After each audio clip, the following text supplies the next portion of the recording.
The renowned children's book author, Jill Thomas, has traveled the world doing her research, shedding light on the quarter horse breed as a whole through the kid's perspective. Jill, thank you so much for clearing your schedule and taking the time to be with us on the Kick Your Boots Up podcast. Oh, it's my absolute pleasure to be here. Thank you so much. Of course. And I originally got to meet you through a sweet girl named Steely that we'll get to talk about a little bit later. But I just want to say, first of all, thank you for being an advocate for the industry, the horse showing industry as a whole, but also the American Quarter Horse Association. I know your family runs deep and your roots are there in the AQHA. So I guess to start things off, tell us about how you got started riding, the riding in the Western industry as an AQHA showman, horseman. Well, to go way back as a kid, I had horses, but we didn't do a whole lot of showing then. But when my daughter was about 7, a neighbor had a pony that she needed a new home for. So we ended up getting some horses again. And as my daughter progressed, a natural progression was to move up to AQHA showing. And so that's what she did for a number of years through high school. She was the national secretary of AQHYA and took advantage of all the really, really wonderful programs that the Youth Association has available. She was able to do the World Cup, and she was able to do the racing experience. So I can't say enough about AQHYA for kids in general. After she went off to college, we were horseless for a while, and then I just couldn't stay away. So I ended up getting a horse for myself, and had a Palomino for a few years and ended up selling. Now I have my horse Chi-Chi, who I show in mostly East Coast, but national all around events. I do horsemanship, showmanship, and equitation. And I have the privilege and honor to be with Gretchen Mathis and Gino Spagnola. Gino was just the head of the Professional Horsemen's Association. And Gretchen is a longtime member of the Professional Horsemen's Association as well. And I'm also lucky enough to work with my assistant trainer, Thomas Lampson. So I'll give him a little shout out too. Wow, Um, Jill, you have a story to tell and a resume a mile long. I really love the backstory of this here because in order to write about things, you have to really understand it. And it feels like you have gone way beyond researching it, living it. But I want to back up a little bit. For those of you out there that don't know what AQHYA is, it's the American Quarter Horse Youth Association. And that's a great opportunity for youth to get involved. I know that they do camps and there's all kinds of leadership opportunities, let alone not only horseback riding too through the AQHA. So little shout out to there and a little plug there. But I kind of want to mention, you touched about your daughter. How important was it for you that she got started in it, that you got to travel to all those shows with her and you guys got to have that bond? I feel like that has kind of gone full circle for you now that you're starting to write about the book. So tell us about your experience there with your daughter at all those shows and the bond that you guys created. it was really, really wonderful. As anybody who's in not just AQHA and AQHYA knows, if you're in the horse world, you develop a whole community of supporters and participants and competitors. And with all 3 of the books that I've done so far, that community is just so evident in every single type of showing or competing. And so it was a huge part of our lives when my daughter was showing, and it's definitely a huge part of my life now that I'm showing as a select rider. I can't say enough about the inclusion and the fun and the camaraderie and all of that goes with any of the riding disciplines, any riding discipline you choose, especially with a quarter horse, is going to you'll be so included in a community. Oh, I couldn't agree more. You do become a show family. There's a lot of different families out there within the industry, and this is a niche that everyone wants to capitalize on. Just the camaraderie there. I mean, I hear stories and I've lived stories personally where your horse will be colicking and you get to share horses. Someone will let you borrow a horse or someone will they'll just help in so many different ways. So kind of elaborate a little bit more on the behind the scenes family life aspect. I know you guys will pack lunches or you'll have a potluck lunch in one of the stalls. Talk to us about the camaraderie there. That's true. So, the showing that I do, we're usually gone between 7 and 10 days. So we're on the road for a long time. And Briella, who is the star of the first book, the All Around Rider book, she showed at the same shows that I show at. She still does. So she gets to do the whole living in the camper thing with her friends and going out to dinners and things like that. And yes, there are those potluck dinners that we do and stuff like that. When I was doing the rodeo book with Steely, that community is just amazing. They a couple of years ago, they actually had a huge hurricane come through where they lived, and their personal property got damaged quite a bit. And they had so many other people reaching out from other states saying that they would come and pick up the horses, and horses could stay there, and um, other rodeo families who just put them up for days and days and weeks at a time and things like that. Um, and same with the eventing families. The parents of the other kids who come to these things just make sure that everybody's got food. They've all got water. That does anybody need anything? And um, there's so much help and happiness at and each one of them is a little bit different. The all around people, they spend days at a show. The rodeo people maybe spend a weekend unless they're going to a big show like Little Britches or something like that. And the eventer people usually it's just a weekend or even just a day, but such similar communities throughout.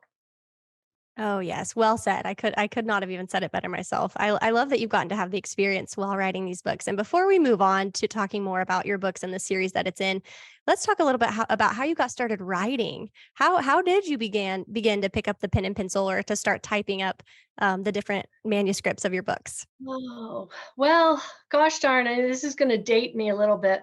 When I was a kid, maybe 11 or 12, a book came out called A Very Young Rider, by Jill Kremens, and she had written a series of books, about different sports, not just horses. She also had a very young skater and a very young skier, but of course, being horse crazy like I was, I gravitated to a very young rider, and I loved the book. I had so many dreams and hopes and ambitions to become this rider who was in the hunter jumper world at that time. Um, and the book stuck with me for a really long time. And when my daughter started to show AQHA shows and stuff like that, I just saw that there were so many different ways to be involved with quarter horses. You could do trail riding, you can do barrels, you can do cutting and reining and eventing and dressage. And, it's just so much stuff that you can do with a quarter horse. I just thought it might be a really neat way to highlight all the really cool things that you can do with quarter horses. And so I finally got to a point in my life where I could do it. I had some time. I had the time to do it, and reached out to another trainer in Connecticut, Whitney Legacy, um, and asked if she had any youth kids because we didn't at our barn. We didn't have any youth kids. And she put me in touch with Briella and kind of took it from there. Well, then, Uh, yes, let's get started on talking about Briella. The first book of the series is called An All Around Rider, and it showcases Briella, who was 12 at the time, as she was preparing for an AQHA show, American Quarter Horse Association show. And talk to us about your experience there. I know that you said you guys were at the same shows and you still are. Talk about the inspo behind there and a few stories from the book. Obviously, don't give the whole thing away because we want people to go read it. well, this is the book. Um, I don't know if you can see that. Yes. So this is the book. What I really wanted to highlight in this, besides just the fun parts that Briella, enjoys, the going out to dinner and having the water fights at the wash rack and things like that. I also wanted to really highlight what it means to be an all-around rider. And so I started with some background with her practicing during the winter, the spring and winter, at her barn in Connecticut, um, and a little bit of horse care, although none of these books are actual horse care books. They're more experiential books, I guess, is what my hope is. And then I followed her to Georgia and was able to take a bunch of pictures there. But included in the book are explanations of what some of the classes are with patterns. So when we talk about doing horsemanship, there's actually a horsemanship pattern in the book. When we talk about doing trail, there's it's not like a rule book, but it just points out some of the things that are um, required for these different classes and points out some of the things that are easy for Briella and Wyatt. Her horse's name is Wyatt. Um, some of the things that are challenging for all of us who are doing pattern classes. Some of the uh, like I said, some of the fun parts, but also some of the stuff that's not so much fun. Her horse ends up getting sick and has to go over to the vet. So, I try to put some of that in there as well. There's a little bit about horseshoeing in there, but for the most part, it's just like following somebody around who's participating in an all around show. And these are some of the things that you might do, and these are some of the things you might see. And there's even at the end, like a page spread of how difficult it is to actually get that winning photo. If you win something, sometimes you want to get a backdrop photos, and how hard it is to get everybody lined up in the horse and all of that. So there's a little spread on that as well. I love that. And with this being a nonfiction series, I think this is really, really great for any parents or aunts and uncles, grandmas, grandpas who have kids that want to get started riding horses, but maybe they didn't grow up with horses. I think this is a perfect opportunity for them to learn together and create that bonding experience. And I think you've done a great job. I know personally, moving on to the next book, The Rodeo Cowgirl, reading that for myself was very, very interesting because I grew up in rodeo and I learned from a very young age what it was like, and I was still able to take away something because it was from Steely's perspective. And being a kid and looking at the world and trying to do those horsemanship patterns, trying to make the fastest barrel run, whatever it is, it's challenging. So I think you've painted a really good picture. And kind of talking more about Steely, tell us about her story again without giving it away, because we want everyone to go out and read the different disciplines. Well, let me back up just 1 second when you were saying about how helpful it is maybe for parents and grandparents. My husband actually finally read my book, The All Around Rider, and he said, I learned more reading that book than I've learned in 15 years watching you guys show. So I hope that I can reach some parents and grandparents and some dads out there who maybe are not at the shows all the time. Anyways, moving on to Steely. What a wonderful kid. What a fantastic family. Um, she is lucky enough to have parents and grandparents who grew up in the rodeo world. And she loves what she does. So she has 3 horses for different disciplines, because when you reach a certain level, one horse generally doesn't do everything. You can't have a jack of all trades kind of horse at a certain level. So it was really fun to go and for me to see the difference in the two worlds, coming from the all around world and going to the rodeo world. All of these horses are really high performers. Um, but to see the difference in how they perform was amazing to me. And uh, courage, bravery, that is not something I have. These kids are fast, fast. Fast and young. I mean, Steely was 11 at the time when you were following her around on this journey, and fearless, 11 and fearless. I feel like she was running Fearless. actually, I don't even feel like it's a true fact. She was running faster barrel times than I ever ran in my entire career. So more Yeah. props to her. And I will say, I've got to give a little tidbit, a little sneak peek for everyone out there. If you haven't purchased the book, you need to, because you might find a picture of yours truly. I was actually fortunate enough to be a part Yes. of the journey of you writing the story. And when you guys first stepped in, I thought, Wow, is this really real? Is this really gonna become a book? And so, Jill, I've gotta commend you. Hats off to you. You have I mean, I've seen the work that you put into this, blood, sweat, and tears probably going into this, and it shows. I mean, the dedication that you have, the passion that you have, for even just showcasing to kids that life is okay and it's actually better with horses. I think that's a good avenue for them to have. But kind of moving on to the eventer, 14-year-old. So she's a little bit older, Catherine. She does she does Yeah. dressage, cross country, and stadium jumping, something that I am not familiar with at all. So talk to us about that. I found Steely with just putting something on the Facebook page, looking for. I just put out there that I was looking for the next um, quarter horse kids star, and I had a whole bunch of kids send me responses to that, and ended up picking Steely. Um, for the eventer, I did something a little bit different. I have a fairly sizable eventing venue about 20 minutes from me. So I reached out to them and asked if they knew of any kids who showed a quarter horse. And they put me in touch with Catherine. Well, they put Catherine in touch with me, and she reached out to me. So that's how I hooked up with her. But I also know very little about eventing. I knew that it consisted of dressage and stadium jumping and cross country, and that's about where it stopped for me.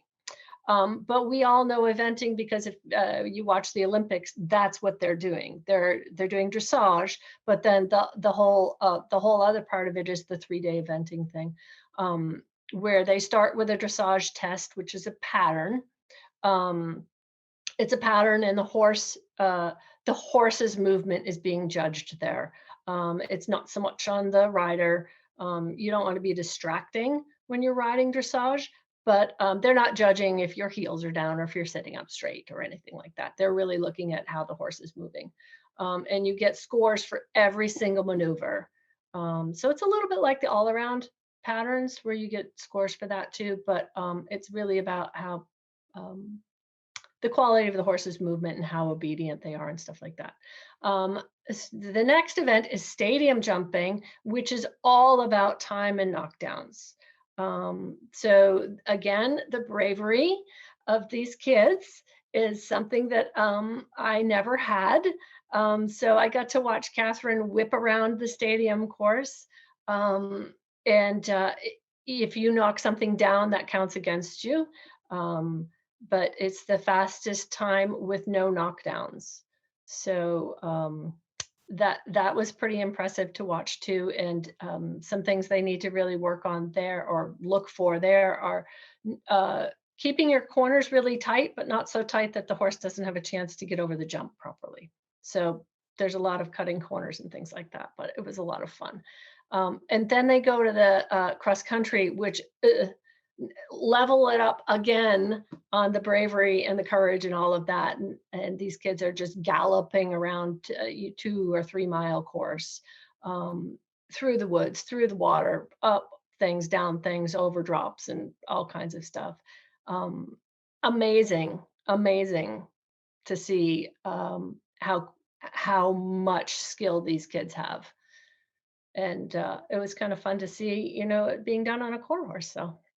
Oh, yeah, without a doubt, and I grew up watching the show Saddle Club, and I feel like this part of it, I've gotta get my hands on this book as well, just because I feel like it's gonna take me back to the days when I would pretend I was a jumper in the arena, or I would pretend that I was but this is a real world experience, so I've gotta admire that, and I admire you again for doing all the research and just diving into it and becoming comfortable in the uncomfortable. That's really, really encouraging. And I've got to ask, inquiring minds want to know, is there plans for another book in the series? Um, I would like there to be. Um, I would like there to be. I have ideas for several others, but my husband has said I need to actually start selling some books. So I need to start making them be a profitable thing. So I've spent a fair bit of time the last few months working on marketing, um, which really isn't my forte.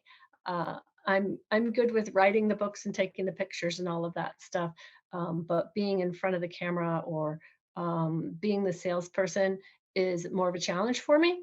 Um, similar to, some of these young riders who, maybe Steely is better at the barrels than she is at the goat tying, or there's always something that you're stronger at than other things. So I'm Oh, working with yes. them. Well, I'm cheering you on that. I know you got it. I noticed that you have an Instagram and I follow you now, so that's really cool to watch too.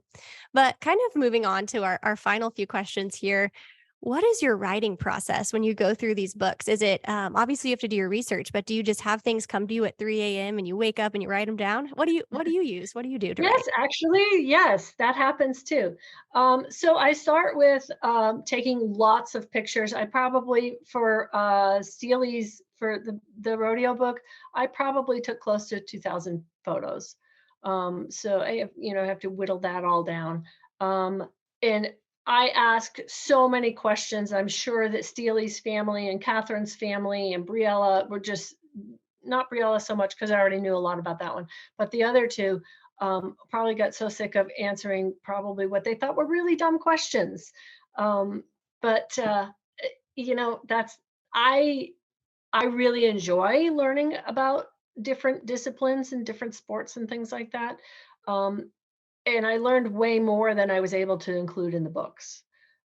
So after I sort of take all my notes, I kind of start a rough draft of what I think the book's going to be. Again, I want to put in a little bit of horse care as it comes along. I haven't manufactured anything to include in the books, just sort of as it comes along during the day, during the weekend, during the week that I'm with the kids. Um, and then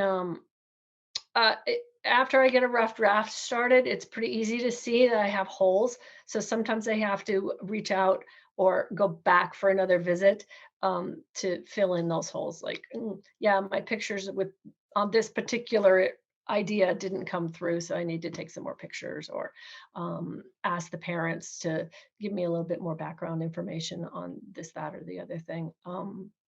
After I get a pretty good rough draft, I'll go through and edit and edit some more. Then And I then edit have a again? yeah, then I have a an editor who I've been working with. She goes through and does um, an edit basically on, does it flow well? Does it make sense? Um, do the ideas go together? Things like that. Should we move this piece there instead of here? Um, then I'll work on it some more. Then it goes back to her and she does like a proofreading, copy editing kind of thing. And then I actually send it to my mom and dad, who are very detail oriented, as far as, the comma needs to be here, and there's a spelling mistake there, that kind of thing. So, yeah. And then off it goes to Amazon. Wow, what a process. I mean, that's incredible to think that you've gone through all of that to get the book and it just adds so much more meaning. And to have your parents as editors too, that's gotta be such a timeless thing that you'll have those memories and that experience with you forever. And before we run out of time, I've got to ask one final question. What is some advice that you'd have for anyone out there? It doesn't matter their age, wanting to get involved in one of these disciplines or American Quarter Horse Association in general. Just tell us what would you tell them if they wanted to get involved? Well, you can get involved in AQHA and AQHYA even if you don't have a horse. You don't have to have a horse to participate in these organizations. And each state has their own statewide organization, and then there's the national stuff. If you want to get involved in actually riding or competing, um, y- for AQHA sanctions shows like the All Around Rider, then you probably want to try to find yourself a good trainer who's already involved with AQHA. Um, if you're interested in rodeo or eventing or reining or cutting or any of the other millions of things you can do with a quarter horse, you don't need to be associated with a trainer per se. So even though quarter horses are really, really versatile, they don't have sponsored or sanctioned competitions in every discipline that you can use a quarter horse in. So, Well, very good. Thank you for sharing your 2 cents there. I know that you're a valuable resource and everyone can reach out to you. And speaking of reaching out, we've got to give yourself a plug. Tell us about where we can find your book, where we can go to buy it, and then where can we follow you along on social media on your journey and the sales process, the marketing process, all of it. all right. So I have a website. It's quarterhorsekids.com. Also, Facebook and Instagram under the same thing. And the books are available as paperback, hardcover, or ebooks on Amazon. So that pretty easy to find there. And if you click on one of them, you'll be able to find all three of them. Very nice. And I recommend buying the full set because if you give a mouse a cookie, they're going to want a glass of milk. Same There you go. concept. If you're going to read one book, you might as well read all three. I know I'm on my way to get the other two. Jill, it has been so nice talking with you. Thank you for taking the time and sharing with us more about the writing process behind Quarter Horse Kids and the stories of the kids that you used. Your heart is gold, and I wish you the very best with all of your sales, marketing, and everything with the book. Well, thank you so much. I really appreciated it. And it's my pleasure and honor.